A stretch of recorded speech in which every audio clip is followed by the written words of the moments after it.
আসসালামু আলাইকুম। আমাদের ফ্যাক্টরিতে নতুন এলসি কার হয়েছে যে জুকি মডেলটা 6814S। তো এই মডেলটা কিছু সমস্যা আমাদের কাছে ধরা পড়ছে। তো এটা মেশিন জুকির দোষ না। তো যারা অ্যাসেম্বল করছে, যে কোনো একটা গরমিল হয়েছে, তো যারা মেশিনটা অ্যাসেম্বল করছে তো তারা হয়তো এটা খেয়াল করে নাই। তো আমাদের যে আগে কয়েকটা মেশিন আসছিল, হ্যাঁ, তো এগুলোর মধ্যে আমরা কিছু পার্থক্য খুঁজে পাইছি, যার ফলে সমস্যাটা ধরা পড়ছে।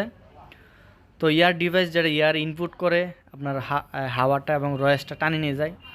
তো এইখানে প্রত্যেকটা ডিভাইসের মধ্যে প্রায় 10টার মধ্যে 8টাই ওরা অ্যাসেম্বল করতে গিয়ে ফাড়াই ফেলছে। তো এটা ওদের সমস্যা নাকি কার সমস্যা আমি নিজেও জানি না। তো আমার সমস্যা হয়েছে লাইনে যে সুতা কাটতেছে না।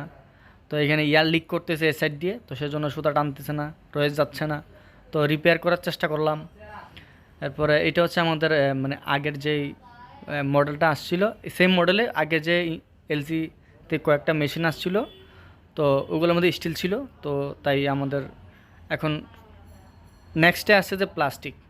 এগুলো দেখেন প্লাস্টিক, তো প্রায় অনেকগুলোই ফাড়া, যেগুলো ওরা এখানে একটা চুরি সিস্টেম আছে, এটা প্রেশার দিয়ে এটা একদম ফাড়া ফেলছে। তো বরাবরের মতো আমি একটা সমস্যা নিয়ে যদি মানে সমস্যা নিয়ে অনেক ঘাটাঘাটি করি সমস্যার সমাধান খোঁজার জন্য, তো গিয়ে পাইলাম যে এখানে ফাটাও, এখানে ওই ইয়ার লিক করতেছে।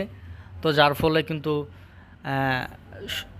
পর্যাপ্ত ইয়ার পাচ্ছে না, তার ফলে সুতাও কাটতেছে না, আবার রয়েজও টানতেছে না। তো যারা অ্যাসেম্বল করছে এটা আমি মনে করি তাদের ফল্ট, বা তারা যদি একটু দেখে শুনে করতো তাহলে ঠিক হয়ে যেত। তো এই জন্যই একটু আপনাদের সাথে শেয়ার।